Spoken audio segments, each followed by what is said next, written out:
Hello student. आप सभी का आपके अपने यूट्यूब चैनल आमंत्रण क्लासेज में स्वागत है। आज के सेशन में हम लोग राष्ट्रीय समसामयिकी के अंतर्गत 4 महत्वपूर्ण टॉपिक पर चर्चा करेंगे।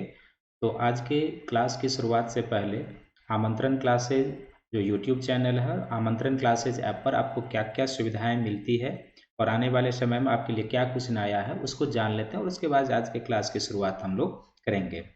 तो आपका जो आमंत्रण क्लासेज यूट्यूब चैनल है और आमंत्रण क्लासेज ऐप पर है, इसको आपको यूपीएससी और राज्य लोक सेवा आयोग के लिए आपको राष्ट्रीय और अंतर्राष्ट्रीय समसामयिक घटनाक्रम का विश्लेषणात्मक अध्ययन कराया जाता है। दूसरा, आपको प्रारंभिक और मुख्य परीक्षा के लिए आने वाले समय में टेस्ट सीरीज मिलेगा, जिसके तहत मुख्य परीक्षा और प्रारंभिक परीक्षा के टेस्ट सीरीज का जो यूपीएससी और स्टेट पीसीएस का होगा उसका डिस्कशन होगा और मुख्य परीक्षा के टेस्ट सीरीज का आपका मॉडल आंसर भी दिया जाएगा। तीसरा, आपके लिए सामान्य अध्ययन के सभी विषयों का क्लास लेक्चर उपलब्ध कराया जाएगा। अभी आपको पॉलिटी की क्लास कंटिन्यू मिल रही है और बीच बीच में जो नेशनल और इंटरनेशनल करंट अफेयर्स प्रीलिम्स और मेंस के दृष्टिकोण से महत्वपूर्ण है वो मिल रहा है। आने वाले समय में आपको अन्य विषयों का भी लेक्चर मिलना शुरू हो जाएगा। साथ ही बहुत जल्दी आपके लिए भूगोल और इतिहास ऑप्शनल पेपर की कक्षाएं आयोजित होगी। आपको निबंध की कक्षाएं भी मिलेगी। और इस संदर्भ में यदि आपके पास किसी भी प्रकार की क्वेरी है तो आप मेरे मोबाइल नंबर पर हमसे संपर्क कर सकते हैं या व्हाट्सएप नंबर पर जो है आप मैसेज कर सकते हैं। और साथ ही साथ ये टेलीग्राम चैनल है, इसे आप इसे ज्वाइन कर लीजिए, क्योंकि क्लास से संबंधित जो टाइम होता है, जो क्लास पीडीएफ होता है और क्लास लिंक होता है, आप यहीं से प्राप्त कर पाएंगे। साथ ही साथ अब आप मेरा क्लास जो है सो मेरे ऐप पर भी देख सकते हैं, जो आमंत्रण क्लासेज ऐप के नाम से है। ये क्लास मोबाइल के थ्रू भी आप इस ऐप को डाउनलोड करते हैं अपने प्ले स्टोर में जाके, और ये ऐप का लिंक है, इस लिंक के थ्रू भी आप ऐप को डाउनलोड कर सकते हैं और इस पर वो सारी सुविधाएं उपलब्ध होगी जो आपको यूट्यूब चैनल पर है। इसके अलावा भी ऐप पर आपको कई अतिरिक्त बेनिफिट प्राप्त होगा। और साथ ही साथ क्या है कि जो बिहार का 2 एग्ज़ाम होने वाला है, एक 67वीं बीपीएससी का एग्ज़ाम होने वाला है और एक सीडीपीओ का एग्ज़ाम होने वाला है। इसके लिए मैंने आप लोगों के लिए एक स्पेशल सीरीज की शुरुआत में करने जा रहा हूं, जिसमें मैं आपको पहले सीरीज के अंतर्गत बिहार का भूगोल, भारत का भूगोल, भारत के भूगोल के अंतर्गत जो प्रारंभिक परीक्षा के दृष्टिकोण से महत्वपूर्ण चीज़ें होंगी वो उसी तरीके से विश्व भूगोल, पर्यावरण और पारिस्थितिकी के अंतर्गत जो एग्ज़ाम के पॉइंट ऑफ व्यू से महत्वपूर्ण है उस पर हम लोग क्लास करेंगे और साथ ही साथ पिछले वर्षों के प्रश्न पत्र का भी विश्लेषण करेंगे भूगोल से संबंधित। ये जो क्लासेज हैं बीपीएससी से संबंधित, ये आमंत्रण क्लासेज ऐप पर होगा, लाइव क्लास होगा। 25 नवंबर से इस क्लास की शुरुआत हो रही है। 4 से 5 PM 1 घंटे डेली ये क्लास होगा। इसका नॉमिनल फ़ी मैंने केवल 1100 रुपये रखा है। बस आप लोगों का सहयोग और समर्थन चाहिए, तो इसलिए, और चूंकि आप लोग जुड़े, मेरा मूल उद्देश्य यही है, इसलिए मैंने फ़ी के नाम पर एक नॉमिनल फ़ी रखा है। और इस बेनिफिट को प्राप्त करने के लिए आप अपने मोबाइल के प्ले स्टोर से जाके या ऐप का जो लिंक अभी बताया उस लिंक के थ्रू आप इस ऐप को डाउनलोड कर लीजिए और फिर 25 तारीख से पहले आप रजिस्ट्रेशन करा लीजिए, ताकि आपको क्लास देखने में किसी भी प्रकार का व्यवधान ना हो। और इस संदर्भ में यदि आप किसी भी प्रकार की क्वेरी करना चाहते हैं तो इस मेरे मोबाइल नंबर पर आप, जैसे मैंने पहले ही कहा, कि व्हाट्सएप भी कर सकते हैं और फ़ोन भी कर सकते हैं। ये टेलीग्राम लिंक है, आप इसे ज्वाइन कर लीजिए और इससे संबंधित जो पीडीएफ मटेरियल होता है वो भी आपको उपलब्ध कराया जाएगा।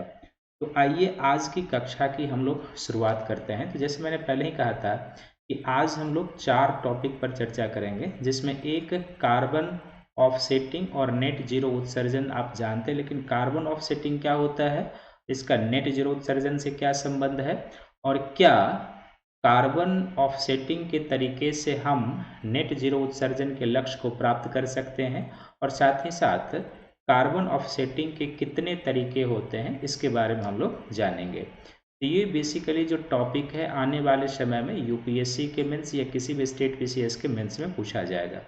चार धाम सड़क परियोजना जो है ये भी मेंस के दृष्टिकोण से, और यदि आप अभी उत्तराखंड एग्जाम देने जाएंगे तो वहाँ पर भी पूछा जा सकता है। फिर 2 इकोनॉमिक्स आधारित टॉपिक है कि आरबीआई के रिटेल डायरेक्ट स्कीम प्लान की शुरुआत हुई है।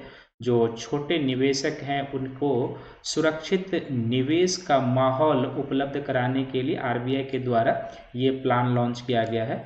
और एक देश एक लोकपाल की संकल्पना, जिसको आप बैंकिंग अम्बुस्टमेंट कहते हैं, उसकी शुरुआत की गई है। तो इस 4 टॉपिक पर आज हम लोग चर्चा करेंगे।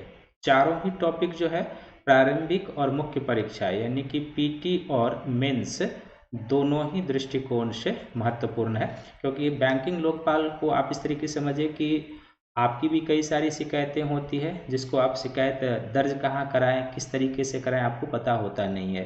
तो इन सारी चीज़ों के बारे में हम आज जिक्र करेंगे, तो आप ध्यान से सुनिएगा, साथ साथ अपना नोट्स बनाते जाइएगा, और क्लास समाप्त होने के बाद जो है हम इस पीडीएफ को भी अपलोड कर देंगे टेलीग्राम लिंक पर। लेकिन अगर अभी तक आपने मेरे चैनल को सब्सक्राइब नहीं किया है तो चैनल को सब्सक्राइब कर लीजिए, वीडियो को लाइक कीजिए, शेयर कीजिए, ताकि अधिक से अधिक लोग इसका बेनिफिट उठा सकें।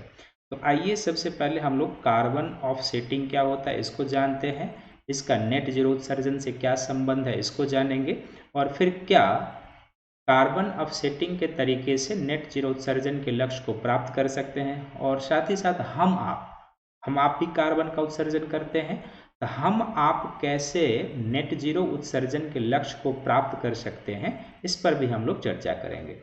तो सबसे पहले क्या है कि कार्बन ऑफसेटिंग क्या है।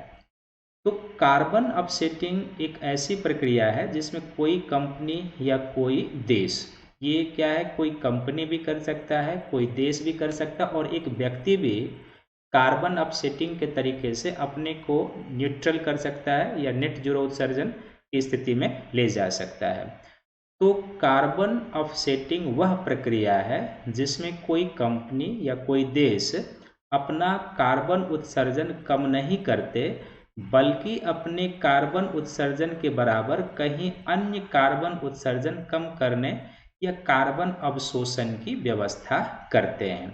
तो दो चीज़ें हैं इसमें। इसका सीधा अर्थ यह हुआ कि कार्बन ऑफसेटिंग का अर्थ हो गया कि इसके तहत कोई भी कंपनी या कोई देश जो होता है जो कार्बन उत्सर्जन करता है, वो खुद उस उत्सर्जन में कमी नहीं करता, बल्कि एक ऐसी प्रक्रिया अपना लेता है जिसके तहत वो कोई दूसरे देश में जाकर या दूसरे कंपनी को कार्बन उत्सर्जन कम करने या कार्बन अवशोषण करने की व्यवस्था कराएगा।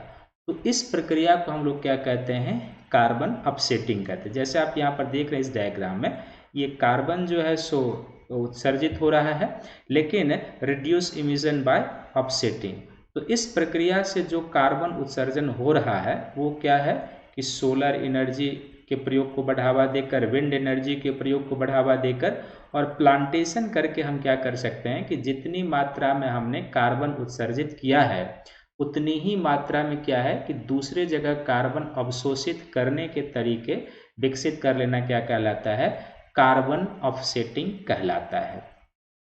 अब ये जो कार्बन ऑफसेटिंग है तो इसके क्या तरीके हो सकते हैं। तो कार्बन ऑफसेटिंग के दो तरीके हो सकते हैं। एक होता है कि कहीं वृक्ष लगाकर कार्बन का अवशोषण किया जा सकता है, क्योंकि हम लोग जानते हैं कि जो वनस्पति होता है वो क्या करता है, कार्बन सिंक का काम करता है। वायुमंडलीय कार्बन को क्या करता है, खर्च करता है, अवशोषित करता है। तो कार्बन सिंक करने का काम करता है, तो हम वृक्ष लगा सकते हैं। और इस प्रक्रिया में क्या हो सकता है, तो कोई भी कंपनी जो यह काम करना चाहेगी वो क्या करेगी, किसी जमीन मालिक से इसके लिए करार करेगी और वहाँ पेड़ लगाने या अन्य ज़रूरतों के लिए फंडिंग करेगी, ताकि वृक्ष निकल आए, उसके द्वारा जो कार्बन का उत्सर्जन किया जा रहा है वो दूसरे तरीके से यानी वृक्ष के माध्यम से सोख लिया जाए, अवशोषित कर लिया जाए। और दूसरा तरीका इसका यह हो सकता है कि किसी कंपनी या देश किसी अन्य कंपनी या देश को मदद करे ताकि कार्बन उत्सर्जन कम हो सके। इसके तहत उसको नई तकनीकी दी जा सकती है या वित्तीय तौर पर फंडिंग भी की जा सकती है। यानी कि कार्बन ऑफसेटिंग के दो तरीके हो गए। एक तरीका हो गया कि कोई भी कंपनी कार्बन अवशोषित करने के लिए क्या कर सकता है, वृक्ष लगाने की प्रक्रिया को बढ़ावा दे सकता है। इसके लिए क्या करना होगा, उसको किसी जमीन मालिक से करार करना होगा, जमीन खरीदना होगा, या फिर कुछ इस तरीके से दोनों के बीच कॉन्ट्रैक्ट करना होगा ताकि वहाँ पर वो पेड़ लगा सके, और फिर उस पेड़ लगाने के लिए उस जमीन मालिक को फंडिंग कंपनी करे। दूसरा तरीका ये हो सकता है कि कोई देश या कोई कंपनी यदि कार्बन उत्सर्जित करता है और अपने यहाँ यदि वो कार्बन अवशोषित करने की तकनीकी या क्षमता को विकसित नहीं कर पाता है, तो वह दूसरे देश या दूसरे कंपनी को वैसी तकनीकी दे सकता है जो धारणीय विकास को बढ़ावा दे सके, अर्थात विकास भी हो वहाँ पर और प्राकृतिक पर्यावरण भी प्रदूषित ना हो। इसके तहत उसको वो नई टेक्नोलॉजी दे सकता है जिसको ग्रीन टेक्नोलॉजी कहते हैं, और फंडिंग भी कर सकता है ताकि वहाँ पर कार्बन उत्सर्जन में कमी लाई जा सके। तो ये दो तरीके हैं कार्बन अपसेटिंग के।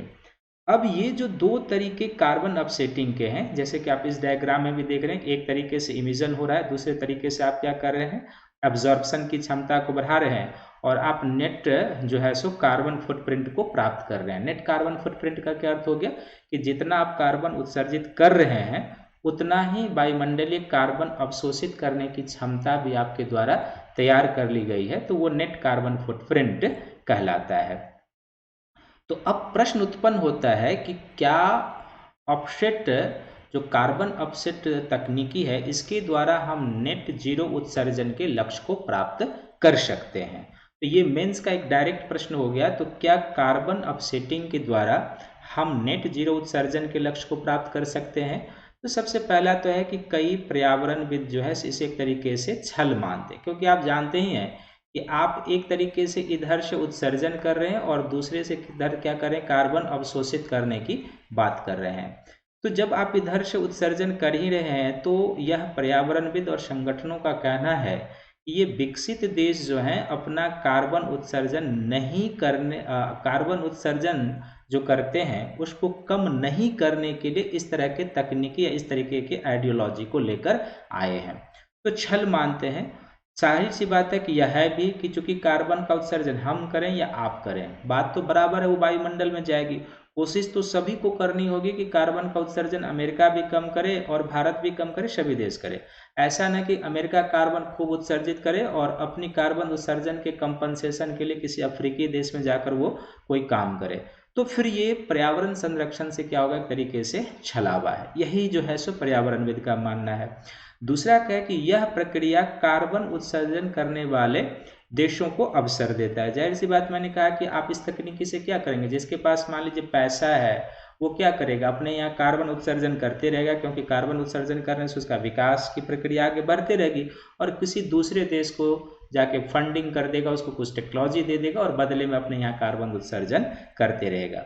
ये विकसित मुल्कों को क्या करता है, गरीब मुल्क, पिछड़े मुल्कों की कीमत पर कार्बन उत्सर्जन करने देने की अनुमति है, एक तरीके से वो तरीका है। तीसरा क्या है कि वृक्ष लगाकर अपसेटिंग करना किसी हद तक सही है, इसको एक अच्छा विकल्प भी माना जा सकता है। लेकिन दूसरा तरीका पूरी तरीके से छलावा है। दूसरा तरीका जिसमें मैंने बताया कि कोई देश या कोई कंपनी किसी दूसरे देश या कंपनी को ग्रीन टेक्नोलॉजी दे दे, फंडिंग करे, तो बिल्कुल ये छलावा है। क्योंकि आपको पता ही है कि 1997 में जो क्योटो प्रोटोकॉल हुआ था, इस क्योटो प्रोटोकॉल से एक कॉन्सेप्ट निकल कर आया था जिसको कहते हैं CDM टेक्नोलॉजी।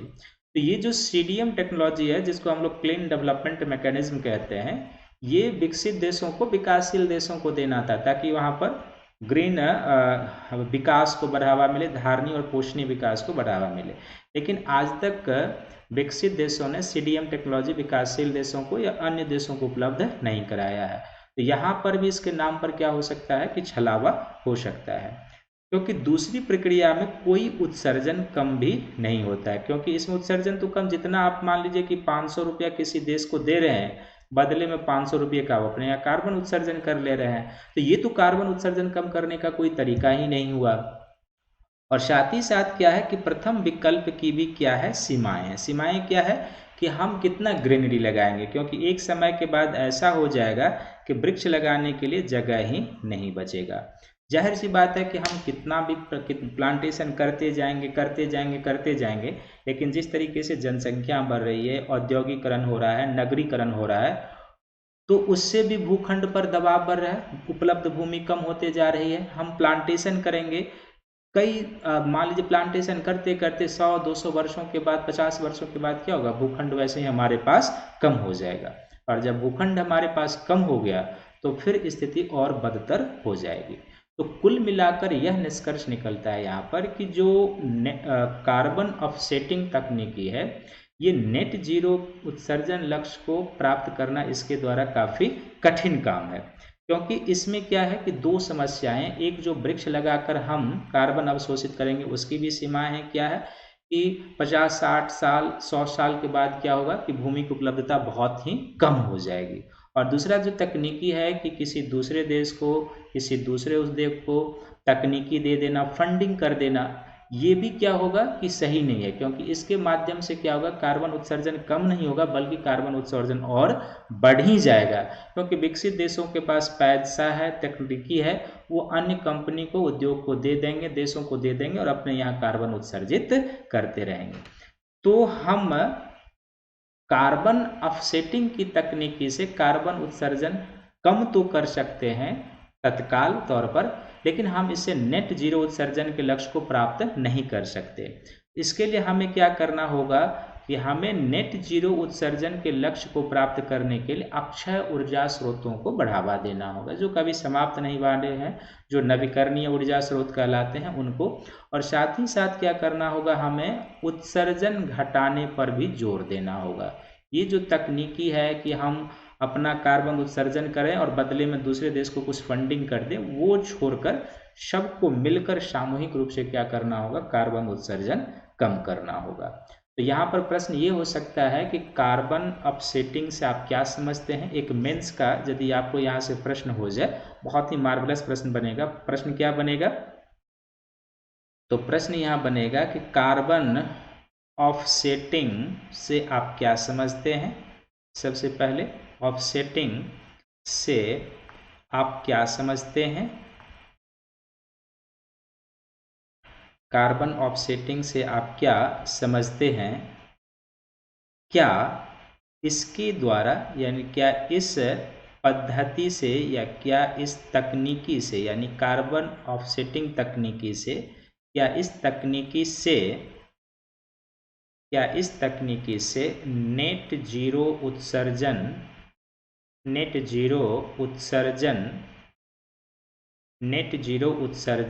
के लक्ष्य को प्राप्त किया जा सकता है, प्राप्त किया जा सकता है। तर्क प्रस्तुत करें। किया जा सकता है, क्या करें, तर्क प्रस्तुत करें। तो ये एक महत्वपूर्ण और मार्वलस प्रश्न बनता है।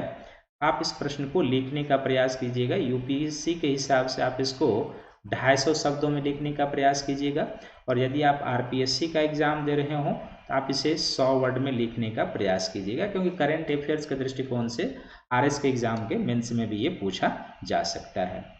दूसरा जो आज का टॉपिक है वो है चारधाम सड़क परियोजना। तो जाहिर सी बात है कि ये जो चारधाम सड़क परियोजना है ये किस राज्य से संबंधित होगा, तो ये उत्तराखंड राज्य से संबंधित होगा, उत्तराखंड राज्य से, क्योंकि उत्तराखंड में ही चार धाम है। चार धाम के अंतर्गत कौन कौन सा आता है, इसके अंतर्गत आ जाता है केदारनाथ। केदारनाथ के बाद इसके अंतर्गत कौन आ जाता है, तो दूसरा आ जाता है इसमें बद्रीनाथ, तीसरा इसमें कौन आ जाता है, गंगोत्री आ जाता है, और चौथा इसमें क्या आता है, यमुनोत्री आता है।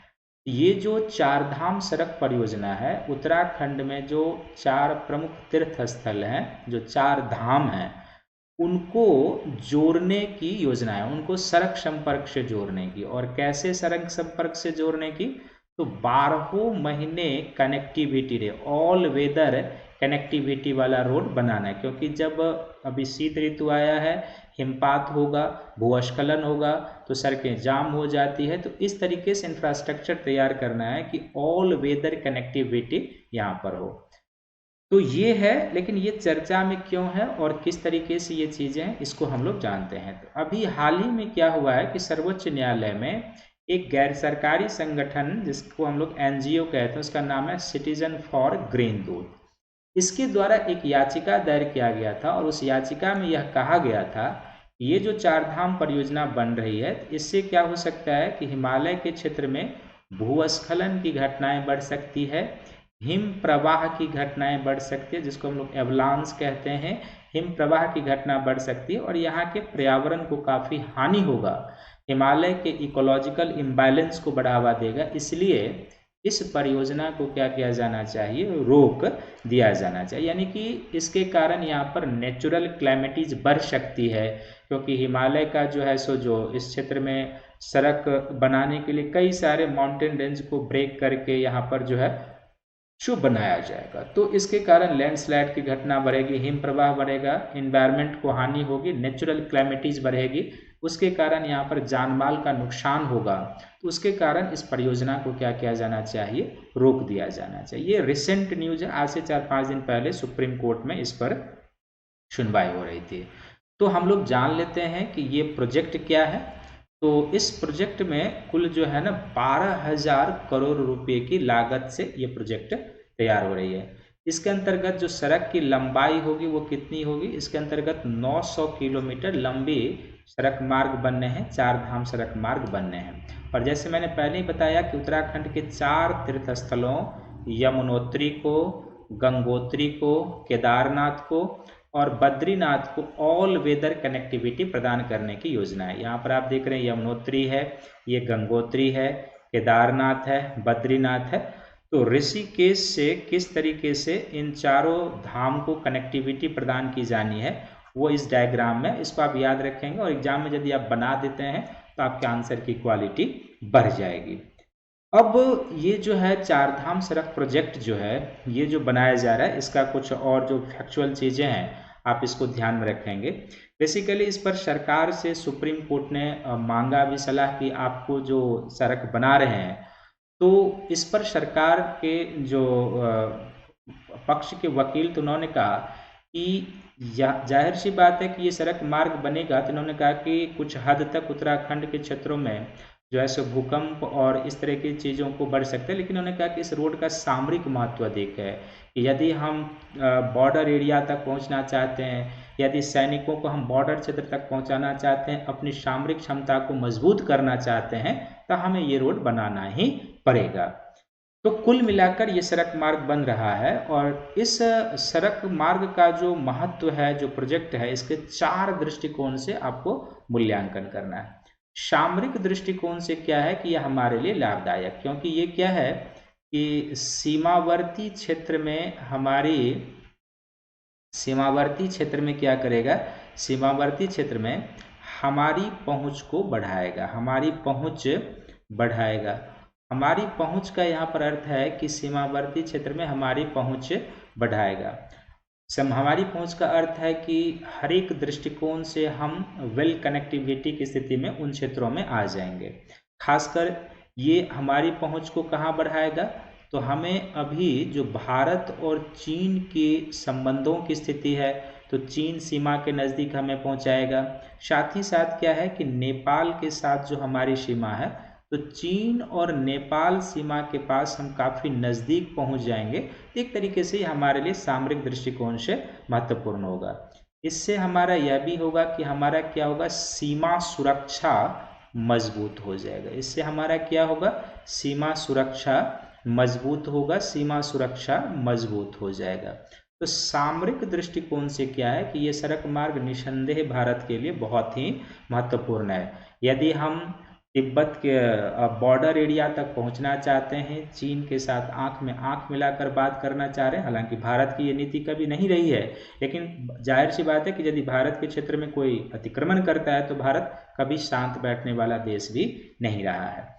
तो इस दृष्टिकोण से हमारे लिए बहुत महत्वपूर्ण है। सैन्य दृष्टिकोण से भी यदि देखा जाए तो इससे क्या होगा कि बॉर्डर एरिया में सैनिकों की पहुंच आसान हो जाएगी। बॉर्डर एरिया में क्या हो जाएगा, बॉर्डर एरिया में सैनिकों की पहुंच आसान होगी।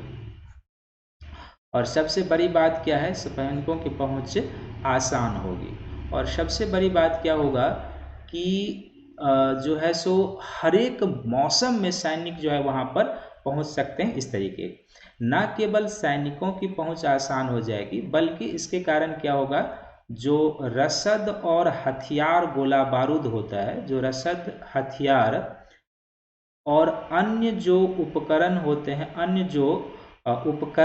हैं, उपकरण आसानी से और जल्दी, अन्य जो उपकरण होते हैं वो आसानी से और जल्दी भी क्या हो सकता है, जल्दी भी सीमावर्ती क्षेत्रों में भेजा जा सकता है, सीमावर्ती क्षेत्रों में भेजा जा सकता है। सीमावर्ती क्षेत्रों में क्या हो सकता है, क्षेत्रों में भेजा जा सकता है जिसकी ज़रूरत है। क्योंकि कभी मान लीजिए किसी तरह की इस तरह की कंडीशन बनती है कि भारत चीन, भारत नेपाल, इन देशों के बीच कभी तनावपूर्ण संबंध होते हैं कि जैसा आपने देखा है कि गलवान घाटी को क्षेत्र को लेकर कई बार जो है सो दोनों देश के सैनिकों के बीच जो है सो छोटी छोटी झड़पें भी हुई है। तो ऐसे में भारतीय सैनिकों की उपस्थिति वहाँ पर रहे, सैनिकों को हमेशा रसद की पहुँच होती रहे, उन्हें हथियार मिलता रहे, हम जो है सो अन्य प्रकार के युद्धास्त्र उपकरण वहाँ पर ले जा सके, इसके लिए इस रोड का बनना बहुत ज़रूरी है, ऐसा सरकार ने सुप्रीम कोर्ट में भी कहा है और निसंदेह इसका महत्व है। पर्यटन के दृष्टिकोण से भी देखेंगे तो जाहिर सी बात है कि जब ये बढ़ेगा तो चार धाम यदि मान लीजिए 12 महीने सड़क संपर्क से बढ़ जाएगा तो उत्तराखंड में क्या हो जाएगा कि पर्यटन का स्कोप और बढ़ जाएगा, पर्यटन का क्या होगा, स्कोप बढ़ जाएगा। और जाहिर सी बात है कि जब पर्यटन का स्कोप बढ़ेगा तो पर्यटन का स्कोप बढ़ने से इन राज्यों में क्या होगा, यहाँ पर रोजगार के अवसर में वृद्धि होंगे। जाहिर सी बात है कि लोग अधिक वहाँ पर जाएंगे, रोजगार के अवसर में क्या होगी, वृद्धि। यदि पर्यटक चाहे वो देशी हो या विदेशी हो, दोनों प्रकार के पर्यटकों की संख्या यदि यहाँ पर बढ़ती है इस चार धाम प्रोजेक्ट के पूरा हो जाने से, तो निसंदेह वहाँ पर क्या होगा, रोजगार के अवसर में वृद्धि होंगे। रोजगार के अवसर के साथ साथ क्या होगा कि इन राज्यों में सेवा क्षेत्र का विस्तार होगा, होटल इंडस्ट्री को भी बढ़ावा मिलेगा, सेवा क्षेत्र का क्या होगा, सेवा क्षेत्र का विस्तार होगा, यहाँ पर होटल इंडस्ट्री को बढ़ावा मिलेगा और उससे संबंधित मांगे बढ़ जाएगी।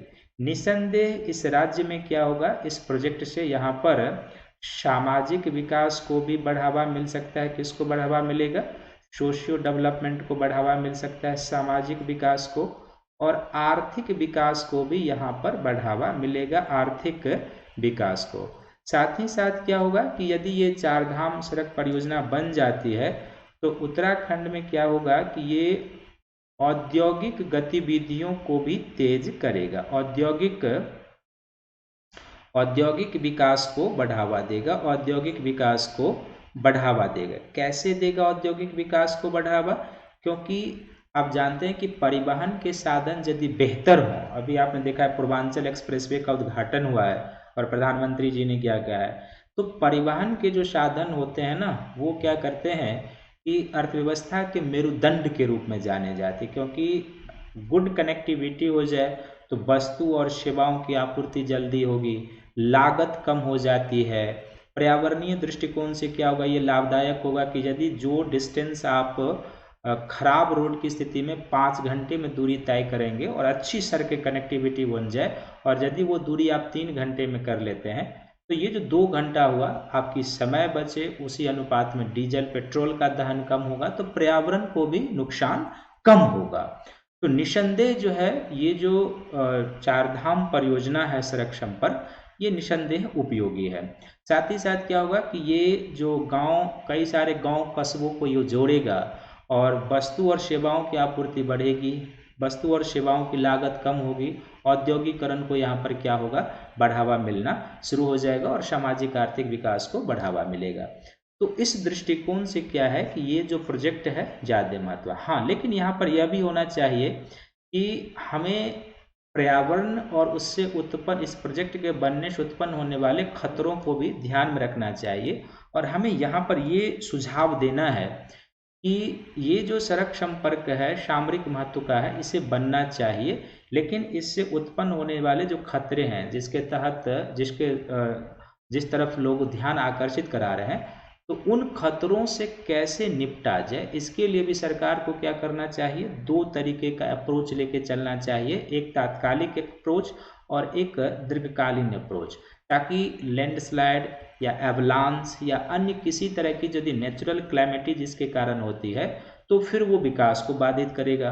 तो हमें यह भी ध्यान में रखना है कि हम इसको कैसे बेहतर करें, कैसे इसके लिए लॉन्ग टर्म और शॉर्ट टर्म अप्रोच अपनाकर इससे होने वाले दुष्प्रभाव को कम करें। तो ये बहुत ज़रूरी है। निष्कर्ष में आपको ये ज़रूर लिखना है कि सामरिक महत्व का प्रोजेक्ट है, बनना चाहिए जो भी मैंने लिखा है, लेकिन इसके साथ साथ हमें पर्यावरण को भी ध्यान में रखना है, क्योंकि विकास वही अच्छा है जो धारणीय हो, जो नेचुरल क्लैमिटीज़ को न लाए, क्योंकि यदि नेचुरल क्लैमिटीज आएगा और उसके कारण जान माल की हानि होगी तो फिर प्रोजेक्ट का बहुत बेनिफिट नहीं होगा। तो हमें लॉन्ग टर्म और शॉर्ट टर्म अप्रोच अपनाते हुए यह ध्यान में रखना चाहिए कि इस क्षेत्र में भूस्खलन को कैसे रोकें, क्या उसके लिए किया जा सकता है, एवलांस को कैसे रोकें, इसके लिए क्या किया जा सकता है, इस पर सरकार को ध्यान देने की ज़रूरत है।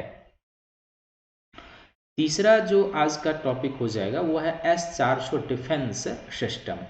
तो ये जो S-400 डिफेंस सिस्टम है ये क्या है, बेसिकली एक प्रकार का एयर डिफेंस सिस्टम है। एयर डिफेंस सिस्टम है। एयर क्या है, एयर डिफेंस सिस्टम। आज से कुछ दिन, 2-3 दिन पहले ये जो है काफ़ी चर्चा में था। एयर डिफेंस सिस्टम है। और ये जो एयर डिफेंस सिस्टम है ये भारत किससे प्राप्त कर रहा है, तो ये एयर डिफेंस सिस्टम जो है भारत रूस से प्राप्त कर रहा है। तो इसी के कारण ये चर्चा में है। क्या इस तकनीकी की विशेषता है, क्या क्या होगा वो आप ध्यान से देखिए। तो 2021 में यानी इस साल के अंत तक जो है भारत को यह डिफेंस सिस्टम प्राप्त हो जाएगा, क्योंकि इसके लिए समझौता कब हुआ था भारत और रूस के बीच, तो इसके लिए समझौता भारत और रूस के बीच अक्टूबर 2018 में हुआ था। अमेरिका ने उस समय आपत्ति भी किया था। अमेरिका का एक कानून है जिसको काटसा कानून कहते हैं। तो काटसा कानून के तहत अमेरिका ने भारत और रूस के इस डील का विरोध भी किया था, लेकिन इस विरोध के बावजूद भी भारत रूस के साथ 35,000 करोड़ रुपए का एक समझौता किया था, मऊ किया था। MOU कहते हैं इसको। मऊ का अर्थ होता है मोमेरेंडम ऑफ अंडरस्टैंडिंग, इसको हिंदी में कहते हैं हम लोग आपसी सहयोग समझ विकसित होना। क्या होना, आपसी सहयोग समझ विकसित होना, समझ विकसित होना। तो ये एक समझौता हुआ था अक्टूबर 2018 में, और इसके तहत Bharat 5 S-400 air defence system जो है रूस से प्राप्त करेगा। अब इस साल के अंत तक जो एयर डिफेंस सिस्टम हमें प्राप्त होगा, तो इसके कुछ जो हल्के पार्ट पुर्जे हैं वो भारत आने शुरू हो चुके हैं। भारत आएगा, फिर उसकी सैम्पलिंग हो जाएगी। और दिसंबर में क्या है कि रूसी राष्ट्रपति व्लादिमीर पुतिन जी का भारत आने का प्लान है। तो इसी अवसर पर भारत को वो तकनीकी सौंपी जाएगी और फिर भारत को ये जो है सो इस साल के अंत तक प्राप्त हो जाएगा। तो अब ये है क्या बेसिकली, तो S-400 प्रणाली जो है, जैसे मैंने पहले ही बताया, एक प्रकार की क्या है, ये वायु रक्षा प्रणाली है। जो वायु रक्षा प्रणाली है कैसी है, तो रूस की सबसे आधुनिक लंबी दूरी तक सतह से हवा में मार करने वाली मिसाइल रक्षा प्रणाली है। यानी कि ये, जैसे कि मान लीजिए कि ये एक ऐसी प्रणाली है कि जैसे यहाँ पर ये लगा हुआ है ये सिस्टम, और इधर से किसी दुश्मन देश का जो है सो मिसाइल आ रहा है, तो ये इसको जो है यदि इस सतह पर है तो यहाँ से 400 किलोमीटर के डिस्टेंस में ही ये क्या कर सकता है, यहाँ पर पहुंचकर इस दुश्मन की मिसाइल को जो है नष्टो नाबूद कर सकता है। तो रक्षा प्रणाली है, और यह प्रणाली दुश्मन के विमान और क्रूज मिसाइल को 400 किलोमीटर की दूरी से ही नष्ट कर सकता है। यानी कि यहाँ पर यदि S-400 लगा हुआ है और इधर से किसी दुश्मन देश का यदि मिसाइल हो, कोई प्रक्षेपास्त्र हो, या किसी भी तरीके के वेपन्स आ रहे हैं, खासकर मिसाइल, क्रूज मिसाइल हो, तो इसको ये 400 किलोमीटर, यानी कि इस सरफेस पर जहाँ पर ये गिरने वाला है, इससे 400 किलोमीटर दूरी पर पहले ही इसको मार के गिरा सकता है। यानी कि एक तरीके से, जैसे कुछ दिन पहले आपने इजराइल के एक डिफेंस प्रणाली के बारे में पढ़ा था, जिस समय एक इजराइल और फिलिस्तीन के बीच एक संघर्ष की शुरुआत हो गई थी। ठीक उसी तरीके से ये रूस का है जिसे भारत को प्राप्त हो रहा है। अब तीसरा जो, तो इसको ध्यान रखना है, छोटा टॉपिक है, लेकिन मुझे लगता है कि यदि आप RS का मेंस लिख रहे होंगे, RS का मेंस, तो RS के मेंस में डिफेंस टेक्नोलॉजी सिलेबस में है, तो मेंस के दृष्टिकोण से आपसे ये प्रश्न पूछा जा सकता है कि हाल ही में S-400 S-400 चर्चा में था, ये क्या है, या 50 शब्दों में आपको लिखने के लिए ये कह सकता है। तो मैं उम्मीद करता हूँ कि ये 3 टॉपिक आपको अच्छा लगा होगा। बाकी जो 2 टॉपिक बचे रह गए हैं इसको मैं अगले सेशन में आपके लिए लेकर आऊँगा, जिसमें एक आरबीआई की रिटेल डायरेक्ट स्कीम प्लान है जो लघु निवेशकों के लिए है, और फिर दूसरा जो इसमें टॉपिक है वो क्या है कि एकीकृत लोकपाल स्कीम है। तो ये भी एक बहुत ही महत्वपूर्ण टॉपिक है, ये हम आपके लिए लेकर आएंगे। तब तक इस वीडियो को देखिए, लाइक कीजिए, शेयर कीजिए, सब्सक्राइब कीजिए। और जैसे पहले ही कहा कि बीपीएससी का जो 67वीं बीपीएससी और सीडीपीओ का एग्ज़ाम होने जा रहा है, इसके लिए हम प्रीलिम्स के दृष्टिकोण से एक भूगोल आधारित स्पेशल पैकेज आपके लिए लेकर आ रहे हैं। ये क्लासेज जो होगी कितने तारीख से होगी आपके लिए, ये क्लासेज होने हैं 25 नवंबर से। आमंत्रण क्लासेज ऐप पर होगा, लाइव मिलेंगे, 4 से 5 PM इसकी टाइमिंग है। तो आप रजिस्ट्रेशन शुरू है तो आप अपना इनरोलमेंट करा सकते हैं, और इसके लिए आप हम पर फ़ोन कर सकते हैं इस नंबर पर, या व्हाट्सएप भी कर सकते हैं। तो सभी को थैंक यू है, धन्यवाद है। मिलेंगे अगले सेशन में हम लोग। तब तक के लिए आप इस वीडियो को देखिए, लाइक कीजिए, शेयर कीजिए, सब्सक्राइब कीजिए। बहुत बहुत धन्यवाद।